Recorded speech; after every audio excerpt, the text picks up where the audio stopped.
Fala galerinha, professor Gustavo Lobão na área. Vamos dar continuidade ao nosso estudo, falando agora sobre movimento circular. Então, no movimento circular, nós precisamos levar em consideração algumas coisas, como por exemplo, no movimento circular, nós levamos em consideração a variação angular. Então, note, aqui eu tenho uma partícula, esse é o meu sentido de rotação, certo? Então, eu tenho uma partícula aqui, esse daqui é a nossa origem. Note, aqui eu tenho nesse ponto chamado aqui ponto 2, e eu tenho lá em cima um ponto chamado ponto 1, certo? Então, muito bem. No instante T2, essa partícula se encontra aqui. No instante T1, essa partícula se encontra em 1. Note que o ângulo de variação dela, ele partiu, né, esse ângulo aqui, chamou de θ1, em seguida, ele parou em θ2. Então, olha só a abertura angular dele, θ2. Ou seja, a variação em ângulo do seu movimento foi justamente esse Δθ. Como que a gente calcula o Δθ? Esse Δθ nada mais é do que o ângulo final, que é θ2, menos o ângulo inicial, que é θ1. Logo, essa variação angular aqui, Δθ, foi o quanto essa partícula se moveu do instante t igual T2 até o instante T1. Então, houve uma variação angular. Então, o espaço percorrido nós chamamos de espaço angular. Então, nesse modo, o espaço angular, a variação do espaço angular, é dado por Δθ. Qual a unidade de medida dessa variação angular? A unidade de medida é em radiano. Se você não se lembra o que é radiano, vamos refrescar a memória. Muito bem, aqui nós temos uma imagem, uma circunferência de raio R. Radiano é justamente a medida deste ângulo central que dá origem a esse comprimento de arco. Então, olha aqui que eu tenho um comprimento de arco. E esse comprimento de arco, ele mede R também, a mesma medida do raio. Ou seja, quando eu tenho um ângulo que gera um comprimento de arco da mesma medida que o raio, esse ângulo aqui é 1 radiano. Tá? A nossa circunferência ao todo, ela tem de ângulo central 2π radianos. Ou seja, quando eu analiso essa minha circunferência, ela tem 2π radianos. É por isso que quando a gente vai encontrar o perímetro da circunferência, a gente encontra o perímetro da circunferência como sendo 2π vezes o raio.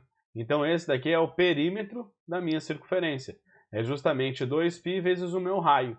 Tá bem? Então, radiano é uma medida de ângulo. É o ângulo que dá origem ao comprimento de arco da mesma medida que o raio. Muito bem, retornando aqui. Então, nós temos que esse Δθ é o que nós chamamos de espaço angular. Variação do espaço angular.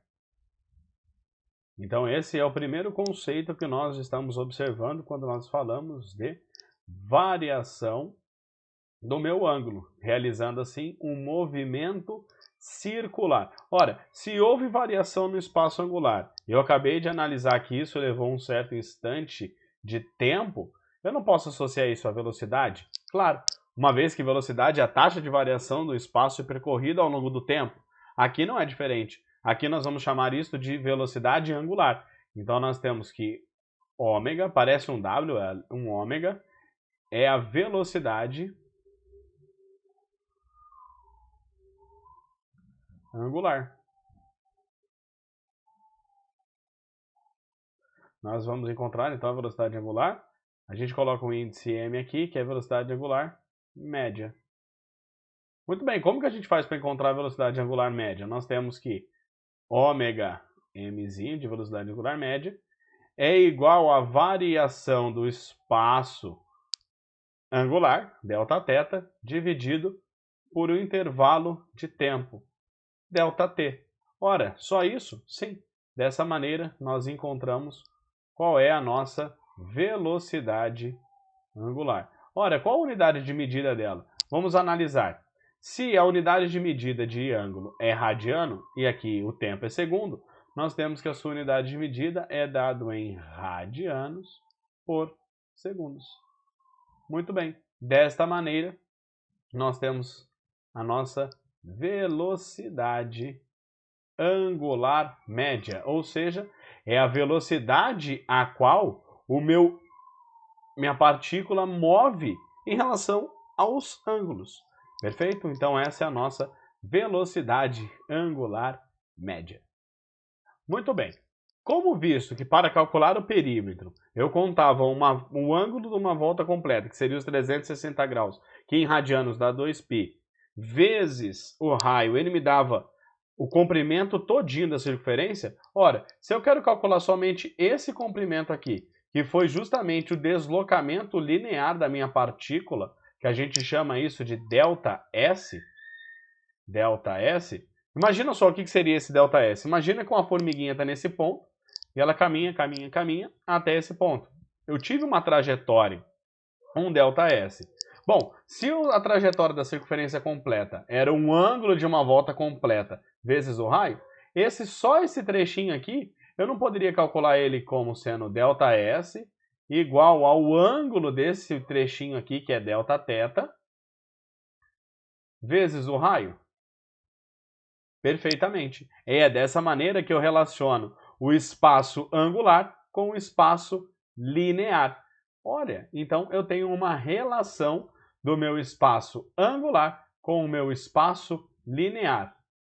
É muito importante essa relação, essa razão que eu posso encontrar do meu espaço angular e o meu espaço linear. Lembrando que ΔS é a variação do espaço linear.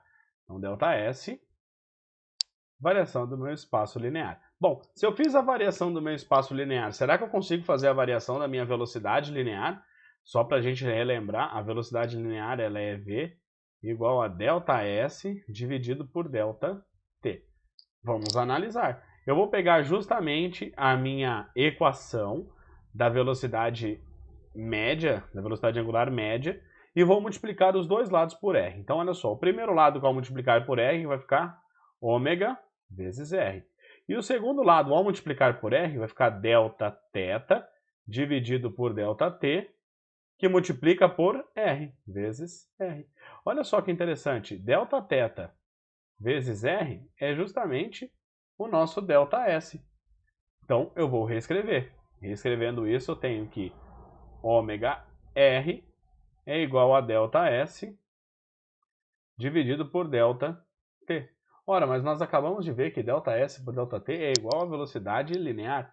Exatamente. Nós temos, então, essa relação, que ômega R é igual a velocidade linear. Então, eu tenho mais uma relação que eu consigo descobrir simplesmente entre meu movimento linear e o meu movimento angular, no caso o movimento circular. Sim, que é justamente essa nossa formulinha aqui. Ela é uma fórmula super importante. Então, essa é uma outra notação que eu tenho do movimento circular. Tá joia?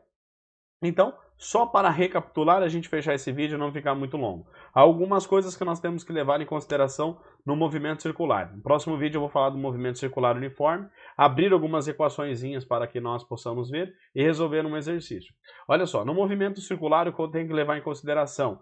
O que varia, o meu objeto de estudo, é a variação angular, então é o espaço angular, que é dado por θ, ou a variação do espaço angular dado por Δθ. Muito bem, fiz isso, analisei e ele é dado em radiano. Bom, se eu estou variando ao longo de um tempo, eu consigo calcular também justamente o que está bem aqui em cima, que é a velocidade angular média. Velocidade angular média nada mais é do que a variação angular dividido pelo espaço do tempo. Ela é dada em radianos por segundo. Nós recapitulamos também o que era radianos e nós conseguimos fazer a ligação, né?